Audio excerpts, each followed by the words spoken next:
сондай әңгімелер айтады. Қасым екеуміз жаңа сөйлесіп отырмыз. Сонда бізді осы жерге алып келген бір азамат алып келді. Bir қырғыздың баласы мэрияда жұмыс істейді дейді. Акиматта, мэрияда. Жаңағымен сөйлесіп отырмыз. Қасым айтады, Данияр дейді, бұл мэрияның адамын былай қарай қойып қой дейді. Бізде Рамазанда анау ош тазалық деген бар ма? Соны мусордың ақшасын жинайтын адамдар жүреді дейді.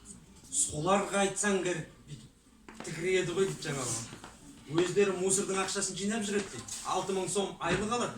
Бірақ та соларға ақша табуға болады дейтін болсаң, сенбейді.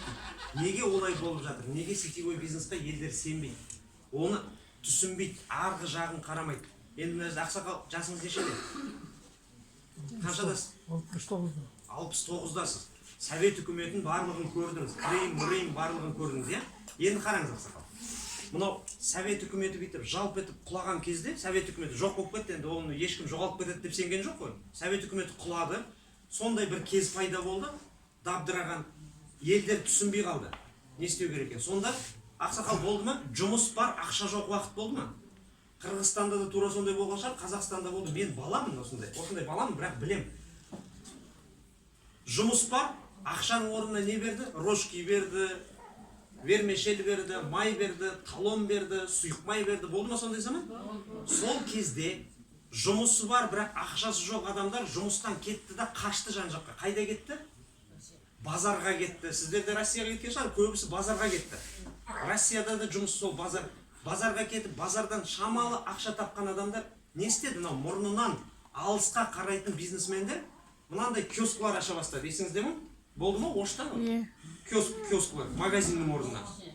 Енді сол киосклар бір 10-15 жыл өткеннен кейін мен айтқасын емес, сіз айтқасын емес, жоқ болып кетті. Қайда кетті?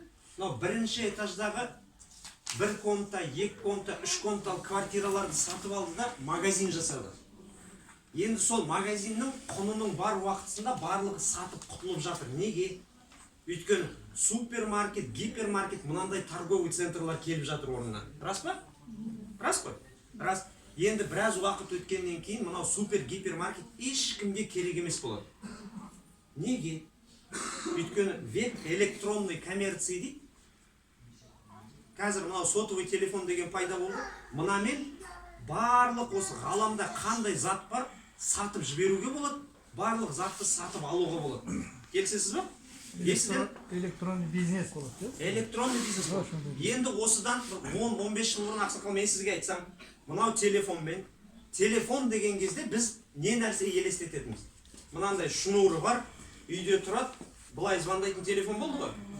Осындай телефон болды. Енді мен сізге сол кезде 15 жыл бұрын ақсақал айтсам, кейін осындай бір заман болады, телефонмен туалетте отырып та, қой бағып жүріп та, тауда жүріп та, тамақ ішіп отырып та, ұйықтап жатып та сөйлесе беруге болады десем, мүмкін сенбейсіз. Неге өйткені телефон деген бізде мынандай құйрығында сымы бар, бір орында тұратын, қозғалмайтын сондай телефон болды. Иә? Енді міне электронный коммерция деген заман келіп жетті. Электронный коммерция деген заман келіп жетті. Енді сетевой бизнеспен не үшін айналысу керек? Айналысу керек пе вообще? Мынаны кім ішіп көрді? Ішіп көрдіңіздер. Іштіңіз ба? Іштіңіз. Мына бірінші рет келіп отырсың ғой? Кім? Бірінші рет келіп отырмын деген сіз ба? Енді мына жерде не деп жазылып тұр? Не деп жазылып тұр? Мына жерде? Қателесесің, дұрыстап қара. Меткалар бар? Жоқ, қара дұрыстап. Не деп жазылып тұр? Жарайды, сіздер көрсетейін, может зрение слабше. Не деп жазылып тұр? Алой деп жазылып тұр ма? А мына жерде? Жоқ. Дұрыстап қара. Міне, дұрыстап қараңыз. Еш нәрсе жоқ. Көп адам осылай еш нәрсе жоқ деп қойып қояды. Мынаны ішіп, алой дегенді көреді, бірақ мынаның артында бизнес деген жазу бар. Халықаралық 168 мемлекетте жұмыс істейтін бизнес бар мынаның артында. Оны біреу көреді, біреу көрмейді. Біреу байқайды, біреу байқамайды. Енді мен сіздерге айтамын, қазір бір сұрақ қоям, күлесіздер, может быть, мені мынаның басы істемейді деп айтасыздар, шақырып келген адамдар осы ма деп айтасыздар. Бірақ тура осы жерде таңертең тұрғанда, орнынан тұрғанда тіс жумайтын адам бар ма? Зубный пастамен, щеткамен тіс жумайтын, сабынмен қолданбайтын, шампунмен бас жумайтын, кір жумайтын, ыдыс аяқты фейримен немесе тағы басқамен жумайтын адам бар ма? Жоқ, ренжисіздер дәке бірдеңе жоқ қондай адам. Жоқ. Енді бір зат айтыңыздар. Колгейтпен, блендаметпен, фейри, мейри, Ариэль, тайтпен қолданатын адам бар ма? Бар. Енді жұмыс істейсіз ба бұл жерде? Кім жұмыс істейді? Таңертең жұмысқа барып, кешке жұмысқа келетін адам бар ма араларда? Жұмыс істейсіз, жұмыс істейсіз. Енді ақшаңыз барлық затқа жетіп жатыр ма? Жоқ. Үйде Колгейт, блендамет бар ма? Қазір алой. Оған дейін болды ма? Болды. Енді қараңыз. Кредит алып көрдіңіз бе өміріңізде бір рет? Бір жол. Қарызға ақша алып көрдіңіз бе өміріңізде бір рет? Алғасыз. Енді қараңыз. Қалай ойлайсыздар? Колгейтпен блендаметті сіздерге сатып жатқан адам жай ғана зубный паста сатып жатыр да сіздерге. Зубный паста сатып жатыр. Сол адам қарызға ақша іздей ма? Кредит ала ма? Тұрмысы, то есть қазір өмір сүріп жатқан мысалы сіздердікі сияқты ма? Жоқ.